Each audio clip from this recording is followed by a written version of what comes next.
Hi friends, welcome to our channel premium biology वाला। Premium biology वाला চ্যানেলে আজ ক্লাস 10 এর জন্য নিয়ে চলে এসেছি আরেকটি নতুন ভিডিও। আগের ভিডিওতে আমরা দেখেছিলাম কাঁচের স্ল্যাবে আলোর প্রতিসরণ। তো আজকে আমরা দেখতে চলেছি সেটা হচ্ছে প্রিজমে আলোর প্রতিসরণ এবং প্রিজমে আলোর প্রতিসরণের পর নির্গত রশ্মির আপতিত রশ্মির সাথে যে চ্যুতিটা ঘটছে, অর্থাৎ প্রিজমে আপতিত রশ্মির যে চ্যুতি, সেই চ্যুতিটা আজকে আমরা বার করব, চ্যুতিটা এবং নির্ণয় করব এবং ন্যূনতম চ্যুতির যে শর্ত সেটা আজকে দেখব। তাহলে প্রিজমে আলোর প্রতিসরণ, এর আগে আমরা জেনে নিই প্রিজমটা কি জিনিস। প্রিজম হচ্ছে একটা স্বচ্ছ প্রতিসারক মাধ্যম, যেটা কাঁচের তৈরি, কাঁচের হতে পারে, কাঁচের বা কাঁচের ন্যায় একটা স্বচ্ছ প্রতিসারক মাধ্যম। স্বচ্ছ প্রতিসারক মাধ্যমটা কিরকম দেখতে, প্রিজম কিরকম দেখতে হয়, প্রিজমের ছবিটা আমি আঁকার চেষ্টা করছি। দেখো, একটা প্রিজমের হচ্ছে তিনটে আয়তকার তল থাকে এবং দুটো ত্রিভুজাকার তল, অর্থাৎ 5টা তল থাকে প্রিজমের 5টা তল থাকে। দেখো, একটা 3D স্ট্রাকচার যেটা 5টা তল নিয়ে গঠিত। এখানে দুটো ত্রিভুজাকার তল দুদিকে এবং একটা নিচেতে আয়তকার তল, এই সাইডে একটা আয়তকার তল, ওই সাইডে একটা আয়তকার তল, অর্থাৎ 3টে আয়তকার তল এবং দুটো ত্রিভুজাকার তল। ABC নাম দিয়ে দিই EFG। তাহলে আয়তকার তল এখানে আমাদের কোনগুলো? আয়তকার তল হচ্ছে AEGB, AEFC এবং BCFG। এই তিনটে হচ্ছে আমাদের আয়তকার তল, প্রিজমের আয়তকার তল। আর প্রিজমের ত্রিভুজাকার তল কোনগুলো? ABC আর EFG। এই দুটো তল হচ্ছে প্রিজমের ত্রিভুজাকার তল।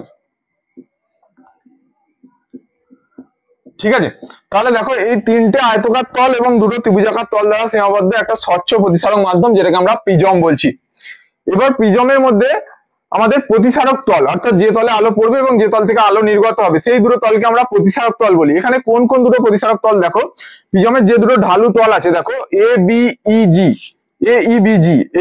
এইটা একটা প্রতিসারক তল, অর্থাৎ ওই তল দিয়ে যদি আলোটা ঢোকে, এই তল দিয়ে বেরোবে AEFC, এই তল দিয়ে বেরোবে আলোটা। ঠিক আছে, তাহলে এই দুটো তল আমাদের হচ্ছে প্রিজমের প্রতিসারক তল, অর্থাৎ যে দুটো তলের মধ্যে দিয়ে আলোর প্রতিসরণ ঘটছে সেই দুটো তলকে আমরা বলছি প্রিজমের প্রতিসারক তল।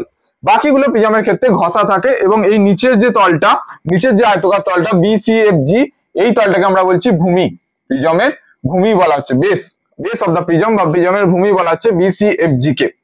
আর এইগুলো হচ্ছে আয়তকার তল এবং প্রতিসারক, এগুলো হচ্ছে প্রতিসারক তল বলছি এদেরকে। আর এই ত্রিভুজাকার তলগুলো ঘষা থাকে যাতে বাইরে থেকে কোনো এক্সট্রা আলো না ঢুকতে পারে।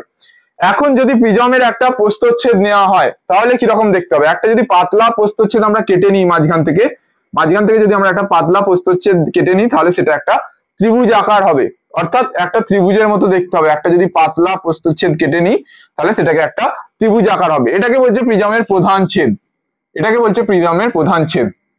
আমরা এই যে প্রিজমের প্রতিসরণটা দেখবো এই প্রধান ছেদের মধ্যে দিই, কারণ এখানে যদি আমরা প্রতিসরণটা আঁকা হয়, সেই প্রতিসরণের আঁকাটা জটিল হয়ে যাবে এবং ব্যাখ্যা করা কঠিন হবে। সেই জন্য আমরা কি করে নেবো, একটা প্রিজমের প্রধান ছেদ কেটে নেবো এবং সেই প্রধান ছেদে প্রিজমের প্রতিসরণটা দেখবো। তাহলে আমরা প্রধান ছেদটাকে নাম দিয়ে দিচ্ছি ABC। এই ABC প্রধান ছেদে কিভাবে প্রতিসরণটা হচ্ছে আলোর, সেটা আমরা দেখবো এবং এখান থেকে চ্যুতিকোণটা বার করব। চলো শুরু করা যাক। তাহলে ABC আমাদের প্রধান ছেদ, একটু বড় করে এঁকে নিই ছবিটাকে। ABC একটা ত্রিভুজাকার তল, যেটা প্রিজমের আমরা প্রধান ছেদ বলছি। এবার আলোর এখানে দুটো ঘটনা ঘটছে, অর্থাৎ প্রতিসরণ দুবার ঘটছে। দেখো, প্রথম তল, অর্থাৎ প্রিজমটা কাঁচের তৈরি, অর্থাৎ এটা একটা ঘন মাধ্যম, আর প্রিজমটাকে যদি বায়ুতে রাখা হয় সেটা একটা লঘু মাধ্যম, বায়ু। আর এটা যদি কাঁচের তৈরি হয়, কাঁচটা ঘন মাধ্যম, কাঁচ। এখানে আরেকটা জিনিস আছে, এই যে প্রধান ছেদের BAC, এই কোণটাকে বলা হচ্ছে BAC, অর্থাৎ প্রতিসারক তল দুটো, যে দুটো প্রতিসারক তল ছিল সেই প্রতিসারক তল দুটোর মধ্যবর্তী যে কোণটা, অর্থাৎ এই ঢালু তল দুটোর যে মধ্যবর্তী যে কোণটা, সেই কোণটাকে আমরা বলছি প্রিজমের প্রতিসারক কোণ। এখন দেখো, আলোক রশ্মি প্রথমে কি হবে, বায়ু মাধ্যম থেকে কাঁচ মাধ্যমে প্রবেশ করবে, অর্থাৎ ঘন মাধ্যম থেকে লঘু মাধ্যমে প্রবেশ করবে। একটা রশ্মি যদি এইভাবে আপতিত হয় প্রিজমের প্রথম তলে, অর্থাৎ AB তলে যদি এইভাবে আপতিত হয় প্রধান ছেদের উপরে, এখন আমাদের কি করতে হবে, প্রতিসরণ দেখাতে গেলে আমাদের এই তলে আমাদের কি একটা আঁকতে হবে, অভিলম্ব আঁকতে হবে একটা। তাহলে যে বিন্দুতে আলোক রশ্মিটা এসে পড়ছে, অর্থাৎ আপতন বিন্দুতে একটা অভিলম্ব আমরা টেনে নিলাম। এবার কি হচ্ছে, দেখো, আলো লঘু থেকে ঘনতে প্রবেশ করছে। আমরা আগে পড়েছি প্রতিসরণের ক্ষেত্রে যে আলো যখন লঘু মাধ্যম থেকে ঘন মাধ্যমে প্রবেশ করে তখন কি হয়, আলোক রশ্মি অভিলম্বের দিকে বেঁকে যায়। তাহলে দেখো, আলোক রশ্মি যাওয়ার কথা ছিল এই পথে, এই পথে যাওয়ার কথা ছিল, কিন্তু সে এখন কোন দিক দিয়ে যাবে, একটু অবিলম্বের দিকে বেঁকে যাবে। একটু যদি অবিলম্বের দিকে বেঁকে যায়, সে এইভাবে স্লাইডলি এইভাবে বেঁকে গেল। এবার যখন দ্বিতীয় তলে আপতিত হলো, অর্থাৎ এসি তলে যখন আপতিত হলো, তখন কি হচ্ছে, যখন বাইরে বেরোবে অর্থাৎ কাঁচ থেকে বায়ুতে, তখন কি হচ্ছে, ঘন মাধ্যম থেকে লঘু মাধ্যম। এটা ছিল লঘু থেকে ঘন। এবার যখন দ্বিতীয় তল থেকে আলোক রশ্মিটা বেরোবে, তখন কি হবে, ওটা ঘন থেকে লঘু। ঘন থেকে লঘুতে যখন বেরোবে, আলোক রশ্মি কোন দিকে বেঁকে যায়, অবিলম্ব থেকে দূরে চলে যায়, অবিলম্ব থেকে দূরে, অর্থাৎ তার যাওয়ার কথা ছিল এই পথে, সে একটু দূরে বেঁকে যাবে, অবিলম্ব থেকে দূরে চলে যাবে। তাহলে যেহেতু এই তলে আপতিত হয়েছে, এই আপাতন বিন্দুতে আমাদের কি আঁকতে হবে, আপাতন বিন্দুতে আমাদের একটা অবিলম্ব আঁকতে হবে। আপাতন বিন্দুতে আমরা একটা অবিলম্ব আঁকলাম। এবার আলোক রশ্মির আমরা গতিপথটা আঁকতে পারবো, অর্থাৎ তার এই পথে যাওয়ার কথা ছিল, সে এখন কি হবে, অবিলম্ব থেকে দূরে সরে যাবে। অর্থাৎ দেখা যাচ্ছে যখন প্রিজম থেকে আলোক রশ্মিটা বেরোচ্ছে, তখন কোন দিকে বেঁকে যাচ্ছে, প্রিজমের ভূমির দিকে, অর্থাৎ বিসি যে তলটা আছে সেই তলের দিকে বেঁকে যাচ্ছে। অর্থাৎ যে আয়তকার তলটা প্রিজমের নিচের দিকে ছিল, সেই আয়তকার তলের দিকে আলোক রশ্মিটা বেঁকে যাচ্ছে। অর্থাৎ প্রিজমের প্রতিসরণের পর আলোক রশ্মি কোন দিকে বেঁকে যায়, প্রিজমের ভূমির দিকে।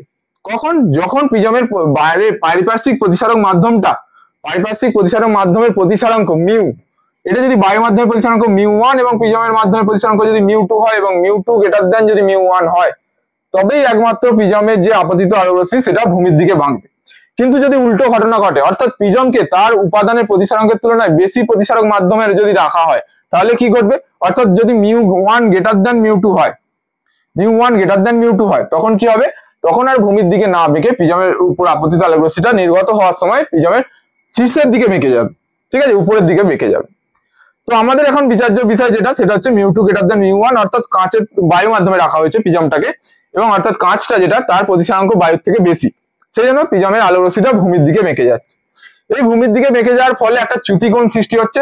সেই চ্যুতিকোণটা কাকে বলছি আমরা, আপতিত রশ্মি এবং নির্গত রশ্মির মধ্যে যে কোণ, সেটাকে আমরা কি বলছি, চ্যুতিকোণ। তাহলে দেখো, আপতিত রশ্মি এইভাবে যাচ্ছিল, এই পথে যাচ্ছিল, এবং নির্গত রশ্মি কোথায় যাচ্ছে, এই পথে। এইগুলোকে যদি নাম দিয়ে দিই, পি কিউ আমাদের আপতিত আলোক রশ্মি, কিউ আর প্রিজমের ভিতরে যে প্রতিসরণটা ঘটছে সেখানে, আর আর এস এটা হচ্ছে নির্গত রশ্মি। তাহলে এখানে দেখো আর এস পথে চলে যাচ্ছে, পি কিউ পথে আসছিল।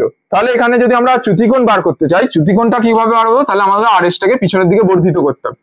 আর এস রশ্মিটাকে যদি পিছনের দিকে বর্ধিত করি, তাহলে দেখো আমরা চ্যুতিকোণ পেয়ে যাচ্ছি। এটা হচ্ছে আমাদের চ্যুতিকোণ, অর্থাৎ angle of deviation. Angle of deviation বা চ্যুতিকোণ, যেটাকে আমরা ডেল্টা দিয়ে ডিনোট করি, angle of deviation, angle of deviation বা চ্যুতিকোণ, যেটাকে আমরা কি দিয়ে ডিনোট করি, ডেল্টা, স্মল ডেল্টা দিয়ে ডিনোট করি, বিগ লেটার স্মল ডেল্টা দিয়ে ডিনোট করি। এখানে আরো দুটো নাম দিয়ে দিই, যে অভিলম্ব গুলো টেনেছিলাম সেই অভিলম্ব গুলোর নাম যদি দিয়ে দিই, একটা হচ্ছে এন এন প্রাইম দিয়ে দিলাম, আর একটা এম দিয়ে দিলাম, আর এটা এম প্রাইম দিয়ে দিলাম। আর আর এস রশ্মিটাকে পিছনের দিকে বর্ধিত করার ফলে সেটা পি এম প্রাইম রশ্মির সাথে ও বিন্দুতে ধরো মিট করেছে, ও বিন্দুতে মিট করেছে এই বিন্দুটা। তাহলে আমাদের ডেল্টা কোনটা, এখানে চ্যুতিকোণ ডেল্টা হচ্ছে অ্যাঙ্গেল এম ও আর, এম প্রাইম ও আর, এটা হচ্ছে আমাদের ডেল্টা। ডেল্টাটা হচ্ছে এম প্রাইম ও আর, এটাই হচ্ছে আমাদের চ্যুতিকোণ, অর্থাৎ এর মানটাই আমরা আজকে বার করব, চ্যুতিকোণটা কিভাবে আসছে। তাহলে চলো শুরু করা যাক। দুটো আলাদা কালার নিয়ে নিই আমি। ডেল্টাটাকে ডিনোট করার জন্য আমরা একটা আলাদা কালারে দেখাই, তাহলে সুবিধে হবে। এটা হচ্ছে আমাদের ডেল্টা, অর্থাৎ চ্যুতিকোণ, এটাই আমরা আজকে দেখব। এখন ত্রিভুজ যদি আমরা দেখি, এই যে ত্রিভুজটা ও কিউ আর, ত্রিভুজ ও কিউ আর, ত্রিভুজ ও কিউ আর, এটা ঠিক আছে। প্রিজমের পি কিউটা কি হচ্ছে, প্রথম তলে আপতিত হচ্ছে, এবি তলে আপতিত হয়ে প্রিজমের প্রথম তলে প্রতিসরণের পর দ্বিতীয় তলে আবার প্রতিসরিত হয়ে আর এস পথে নির্গত হচ্ছে। এর কারণে ডেল্টা চ্যুতিকোণ সৃষ্টি হয়েছে। সেই ডেল্টা চ্যুতিকোণের মানটা আমরা বার করতে চলেছি। ত্রিভুজ O Q R, O Q R এর একটা বহিস্থ কোণ হচ্ছে ডেল্টা। যদি ত্রিভুজটা এরকম হয়, ত্রিভুজের এই কোণটা সমান আমরা বলতে পারি, একটা উপপাদ্য আছে ক্লাস 10 এর ম্যাথে, যেটা হচ্ছে ত্রিভুজের বহিস্থ কোণ তার বিপরীত অন্তস্থ কোণদ্বয়ের সমষ্টির সমান। ত্রিভুজের বহিস্থ কোণ তার বিপরীত অন্তস্থ কোণদ্বয়ের সমষ্টির সমান। অর্থাৎ এই ত্রিভুজের অ্যাঙ্গেল এম ও আর, এম প্রাইম ও আর, এম প্রাইম ও আর অর্থাৎ ডেল্টা, এই ডেল্টা সমান কি লিখতে পারি আমরা, দেখো এটা ত্রিভুজের বহিস্থ কোণ ও কিউ আর এর, তার অন্তস্থ কোণ কোন দুটো হবে, এটা আর এটা। অন্তস্থ কোণ হবে অ্যাঙ্গেল ও কিউ আর আর অ্যাঙ্গেল ও আর কিউ, এই দুটো। তাহলে ত্রিভুজের বহিস্থ কোণ এই দুটো অন্তস্থ কোণদ্বয়ের সমষ্টির সমান, O Q R plus angle ও আর কিউ। ঠিক আছে, তাহলে এখানে কন্ডিশনটা কি হবে, যে ও কিউ আর ত্রিভুজের বহিস্থ কোণ বিপরীত অন্তস্থ কোণদ্বয়ের সমষ্টির সমান, বিপরীত অন্তস্থ কোণদ্বয়ের সমষ্টির সমান।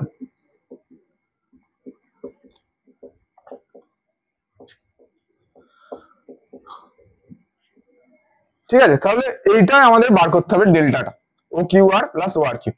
এবার আমরা নিয়ে নেবো একটা চতুর্ভুজ, যে চতুর্ভুজটা দেখো এ কিউ এন প্রাইম আর, এই চতুর্ভুজটা নেবো এ Q N prime R, A Q N prime R, এই চতুর্ভুজটা আমরা নেবো। এবার আমরা কি জানি, চতুর্ভুজের চারটি কোণের সমষ্টি কত হয়, 360 ডিগ্রি। চতুর্ভুজের চারটি কোণের সমষ্টি হয় 360 ডিগ্রি। এটাকে একটা ইকুয়েশন নাম দিয়ে দিই, ইকুয়েশন নাম্বার 1। তাহলে চতুর্ভুজ কোনটা নিলাম, চতুর্ভুজ এ কিউ এন প্রাইম আর। এই চতুর্ভুজে যে চারটে কোণ আছে, চারটে কোণ আমরা লিখে নিই। একটা তার মধ্যে প্রিজমের প্রতিসারক কোণ এ, অর্থাৎ R A Q plus angle A Q R, A Q N prime plus N prime R A plus, কটা হলো, এন প্রাইমটা বাদ গেছে, Q N prime R plus angle Q N prime R. এই চারটে কোণ, এই চারটি কোণের সমষ্টি কত, চতুর্ভুজের চারটি কোণের সমষ্টি এর লিখি, চতুর্ভুজের চারটি কোণের সমষ্টি 360 ডিগ্রি, অর্থাৎ দুই সমকোণ বা 360 ডিগ্রি। তাহলে এই যে চারটে কোণ, এই একটা কোণ, এই টোটাল কোণটা, এই নিচের কোণটা আর এই কোণটা, টোটাল কোণটার চারটে কোণের সমষ্টি কত, 360 ডিগ্রি।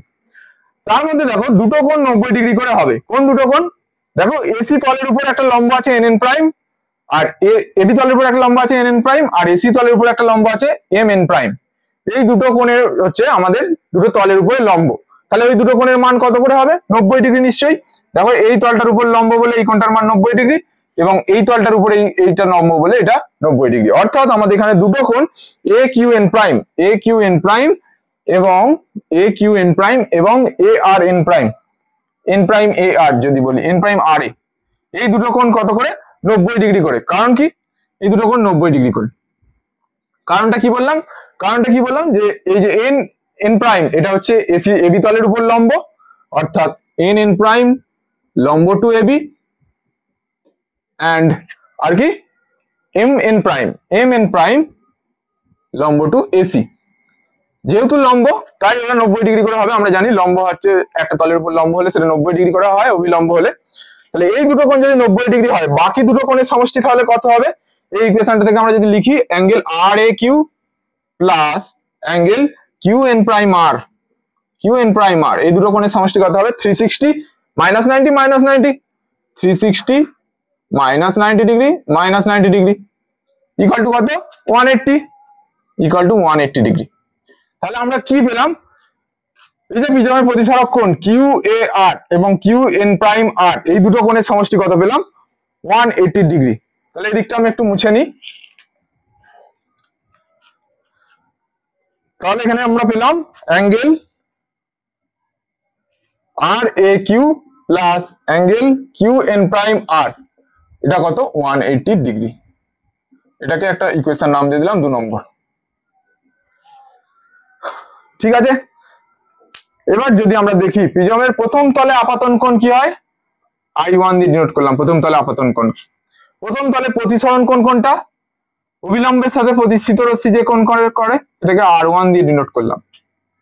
দ্বিতীয় তলে আপাতন কোণ কোনটা, দ্বিতীয় তলে অবিলম্বের সাথে আপতিত রশ্মি যে কোণ করে এটাকে R2 দিয়ে ডিনোট করলাম। এবং নির্গমন কোণ কোনটা, অবিলম্বের সাথে নির্গত রশ্মিটা যে কোণ করছে সেটাকে আমরা নির্গমন কোণ I2 দিয়ে ডিনোট করলাম।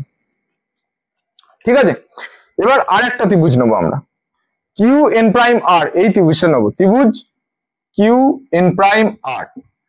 এখন ত্রিভুজের তিনটে কোণের সমষ্টি কত হয়, 180 ডিগ্রি আমরা জানি। তাহলে এই কিউ এন প্রাইম আর, এই ত্রিভুজটা দেখো তিনটে কোণ, একটা R1 একটা R2 আর একটা এন প্রাইম কোণটা। তাহলে তিনটে কোণ আমরা লিখে নিই, এই ত্রিভুজের তিনটে কোণ অর্থাৎ angle R Q N prime plus angle Q N prime R plus angle N prime R Q equal to কত 180 ডিগ্রি, অর্থাৎ তিনটে কোণের সমষ্টি 180 ডিগ্রি যেটা হয় আমরা জানি। এবার দেখো এই r1 প্লাস r2 অর্থাৎ r কিউ এন প্রাইম এবং কি N prime Q R N prime R Q এই দুটোকে আমরা রাখবো, আর এই 180 ডিগ্রির জায়গায় এই 2 নম্বর ইকুয়েশনটাকে কি করবো, রিপ্লেস করবো। যেহেতু 180 ডিগ্রি সমান এটা, তাহলে ওটা এখন আমরা লিখে দিতে পারি। তাহলে ইকুয়েশন 2 থেকে আমরা কি লিখতে পারি, ইকুয়েশন 2 থেকে angle R Q N prime plus angle Q N prime R plus angle N prime R Q equal to কি লিখতে পারি, এটা 180 ডিগ্রি, 180 ডিগ্রির জায়গায় রিপ্লেস করে দিচ্ছে এটা। তাহলে R A Q plus Q N prime R, দেখো দুদিক থেকে একটা কেটে যাবে, কিউ এন প্রাইম আরটা কিন্তু কেটে যাবে, কিউ এন প্রাইম আরটা দেখো দুদিক থেকে কেটে যাবে। এই যে এদিকেও কিউ এন প্রাইম আর আছে, এদিকেও কিউ এন প্রাইম আছে, ঠিক আছে, দুটো কেটে গেল। তাহলে ওইটা যদি কেটে যায় তাহলে কি দাঁড়াচ্ছে আমাদের, দেখো angle R Q N prime, angle R Q N prime plus angle N prime R Q, এই দুটো কোণের সমষ্টি কত দাঁড়াচ্ছে, অ্যাঙ্গেল আর এ কিউ, অর্থাৎ প্রিজমের প্রতিসারক কোণ। এখান থেকে বলতে পারি এটাকে আমরা r1 দিয়ে ডিনোট করেছি, এটাকে আমরা r2 দিয়ে ডিনোট করেছি, আর এটা a, প্রিজমের প্রতিসারক কোণ ক্যাপিটাল A দিয়ে ডিনোট করা হয়। তাহলে এটা r1 plus r2 equal to a, এই ইকুয়েশনটার নাম দিয়ে দাও 3 নম্বর। r1 প্লাস r2 সমান আমরা কি পেলাম, a, এটাকে 3 নম্বর নাম দিয়ে দিলাম, নাম্বারিং করে দিলাম। আর আমাদের প্রথম নাম্বারিং যেটা আমাদের বার করতে হবে ডেল্টা, সেটা 1 নম্বর নাম্বারিং করা ছিল, ঠিক আছে। তাহলে দেখো এই কোণটার সাথে এই কোণটার কি সম্পর্ক, এই কোণটার সাথে এই কোণটার কি সম্পর্ক, r1 প্লাস r2 সমান আমরা কি পেলাম, a। এবার এখানে যদি আমরা দেখি ও কিউ, ও হবে এটা, সরি, ও কিউ আর আর ও আর কিউ, ও কিউ আর আর ও আর কিউ, এটা আমাদের চাই, ও কিউ আর আর ও আর কিউ।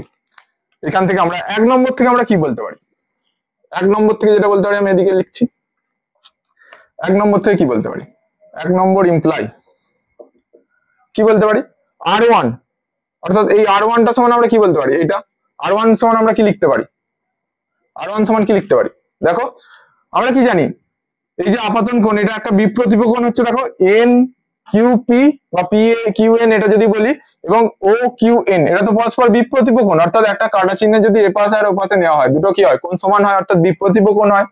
তাহলে এই কোণটা সমান এই টোটাল কোণটা, তাহলে এইটুকু কোণের মানটা কত, আই আর আর দিয়ে যদি লিখি, অর্থাৎ অ্যাঙ্গেল 1 নম্বর ইমপ্লাইটা মুছে দিলাম, অ্যাঙ্গেল ও কিউ আর, এই কোণটাকে আমরা আই এবং আর দিয়ে কিভাবে ডিনোট করতে পারি, দেখো i1 এদিকে টোটাল কোণটা i1, তাহলে এইটুকু কোণটার মান কত, এইটুকু যদি r1 হয়, এইটুকুটা i1 মাইনাস r1, তাহলে অ্যাঙ্গেল ও কিউ আর সমান আমরা কি লিখতে পারি, ও কিউ আর সমান অ্যাঙ্গেল ও কিউ আর সমান লিখতে পারি আমরা ও কিউ আর সমান i1 মাইনাস r1।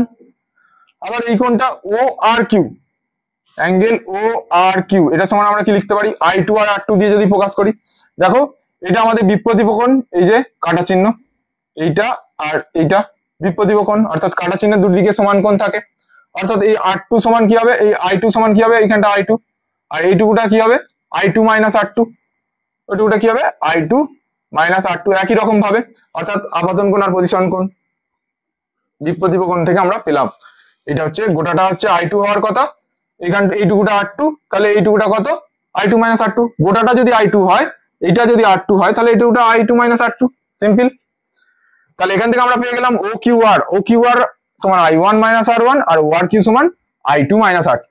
এবার 1 নম্বরে চলে আসি, তাহলে 1 নম্বর কি ইমপ্লাই করছে, ও কিউ আর আছে আর ও আর কিউ আছে, তাহলে ডেল্টা সমান কি লিখতে পারি আমরা, i1 minus r1 plus i2 minus r2, অর্থাৎ ও কিউ আর আর ও আর কিউ কে আমরা রিপ্লেস করলাম, ও কিউ আর কে রিপ্লেস করলাম i1 মাইনাস r1 দিয়ে, ও আর কিউ কে রিপ্লেস করলাম i2 মাইনাস r2 দিয়ে। তাহলে এখান থেকে যদি i1 আর i2 আর r2 গুলোকে যদি আলাদা আলাদা করে নিই, দেখো i1 প্লাস i2 মাইনাসটা যদি কমন নিয়ে নিই, r1 প্লাস r2 হয়ে যায়, ঠিক আছে।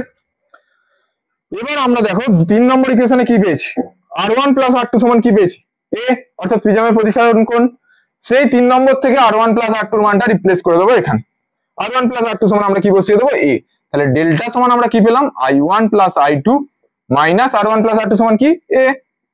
এটাই আমাদের চ্যুতিকোণের মান, অর্থাৎ চ্যুতিকোণের ফর্মুলা। প্রিজমে আপতিত রশ্মির চ্যুতিকোণ delta equal to I1 plus I2 minus a।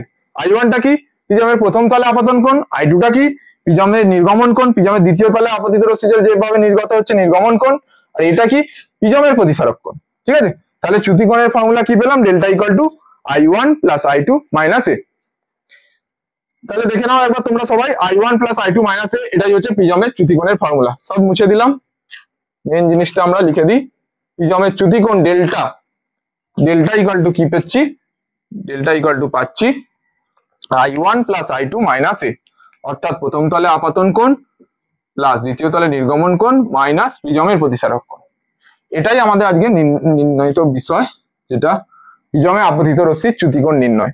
ঠিক আছে, এবার দেখো চ্যুতিটা কখন ন্যূনতম হবে, চ্যুতিটা কখন ন্যূনতম হবে। কাঁচের স্ল্যাবে কি দেখছিলাম আমরা, কাঁচের স্ল্যাবে দেখছিলাম আমরা আলোক রশ্মির কিন্তু কোনো পার্শ্বীয় সরণ হচ্ছে না, আলোক রশ্মি পার্শ্বীয় সরণ হচ্ছে কিন্তু কোনো চ্যুতি সৃষ্টি হচ্ছে না, কোনো চ্যুতি সৃষ্টি হচ্ছে না। আপতন কোণ সমান আমরা কি পেয়েছিলাম নির্গমন কোণ, অর্থাৎ চ্যুতির মান কত ছিল 0 ডিগ্রি। তাহলে চ্যুতির মান 0 ডিগ্রি তখনই হচ্ছিল, কখন হচ্ছিল যখন I1 অর্থাৎ আপতন কোণ I1 আর নির্গমন কোণ I2 এই দুটো যখন সমান হচ্ছিল, অর্থাৎ I1 সমান I2 যখন হচ্ছিল তখন আমরা কি পাচ্ছিলাম ন্যূনতম চ্যুতি। এখানেও কিন্তু একই কন্ডিশন খাটবে, অর্থাৎ I1 সমান I2 যখন হবে চ্যুতিকোণ কি হবে ন্যূনতম হয়ে যাবে। তাহলে ন্যূনতম চ্যুতিকোণকে আমরা লিখি ডেল্টা মিনিমাম দিয়ে, ডেল্টা মিন অর্থাৎ minimum angle of deviation, minimum angle of deviation বা ন্যূনতম চ্যুতিকোণ, মিনিমাম অ্যাঙ্গেল অফ ডেভিয়েশন বা ন্যূনতম চ্যুতিকোণ। এর শর্তটা কি তাহলে I1 ইকুয়াল টু I2, অর্থাৎ আপতন কোণ প্রথম তলে আপতন কোণ সমান দ্বিতীয় তলে নির্গমন কোণ। এটা যদি হয় তাহলে কি চ্যুতিকোণটা কি হবে ন্যূনতম হবে, এবং তার জন্য চ্যুতিকোণটা কিরকম এসে যাবে ডেল্টা ইকুয়াল টু I1 সমান I2, যেহেতু দুটো সমান তাই জন্য এটাকে I0 আমরা নিয়ে নিতে পারি, I0 ধরে নিলাম, লেট ধরি I0। তাহলে দেখো I1 এর জায়গায় I0 বসাবো, I2 এর জায়গায় I0 বসাবো মাইনাসে, তাহলে কি এসে গেল 2I0 মাইনাসে। এইটা হচ্ছে মিনিমাম অ্যাঙ্গেল অফ ডেভিয়েশন বা ডেল্টা মিন দিয়ে আমরা এটাকে লিখতে পারি, ডেল্টা মিন বা মিনিমাম অ্যাঙ্গেল অফ ডেভিয়েশন, প্রিজমের ন্যূনতম চ্যুতির শর্ত। তাহলে প্রিজমের ন্যূনতম চ্যুতির শর্ত কি I1 ইকুয়াল টু I2। এখানে একটা আপতন কোণের সাথে চ্যুতিকোণের একটা গ্রাফ আছে, তাহলে দেখো গ্রাফটা কিরকম আসছে। প্রথম তলে আপতন কোণটাকে যদি আমরা I দিয়ে লিখি, এটাকে যদি I দিয়ে এক্স অ্যাক্সিস কে যদি I দিয়ে ডিনোট করি, অর্থাৎ আপতন কোণকে যদি I দিয়ে ডিনোট করি এবং ওয়াই অ্যাক্সিস কে যদি চ্যুতিকোণ দিয়ে লিখি ডেল্টা দিয়ে লিখি, তাহলে গ্রাফটা আমাদের আসছে, যদি গ্রাফ যদি এক্সপেরিমেন্টালি দেখা যায় গ্রাফটা আসবে এরকম ইউ আকৃতি। অর্থাৎ প্রথমে 0 থেকে যদি আপতন কোণের মান আস্তে আস্তে বাড়াই, একটা নির্দিষ্ট আপতন কোণের জন্য চ্যুতিকোণটা কি হবে ন্যূনতম হবে, নির্দিষ্ট আপতন কোণের জন্য চ্যুতিকোণটা কি হবে ন্যূনতম হবে। অর্থাৎ এইটার মান কত, অর্থাৎ এইটার মান হচ্ছে I0, এইটার মান হচ্ছে I0 যেটাকে আমরা এখানে লিখেছি I0। এই আপতন কোণটার জন্য চ্যুতিকোণ ন্যূনতম, অর্থাৎ আমরা যদি আপতন কোণের মান 0 থেকে বাড়াই তাহলে চ্যুতিকোণটা কি হবে প্রথমে আস্তে আস্তে কমবে চ্যুতিকোণের মান, তারপরে আবার আস্তে আস্তে বাড়বে। অর্থাৎ আপতনের কোণের মান যদি বাড়াই চ্যুতিকোণ প্রথমে কমবে তারপরে আস্তে আস্তে বাড়বে, এইটাই এখানে গ্রাফটা ডিনোট করছে। প্রিজমে আলোর প্রতিসরণ এবং চ্যুতিকোণ নির্ণয় আমরা আজকে এখানেই শেষ করলাম। আশা করি তোমরা বুঝতে পেরেছো। ভিডিওটা ভালো লেগে থাকলে লাইক এবং সাবস্ক্রাইব করে দিও। চলো টাটা বাই।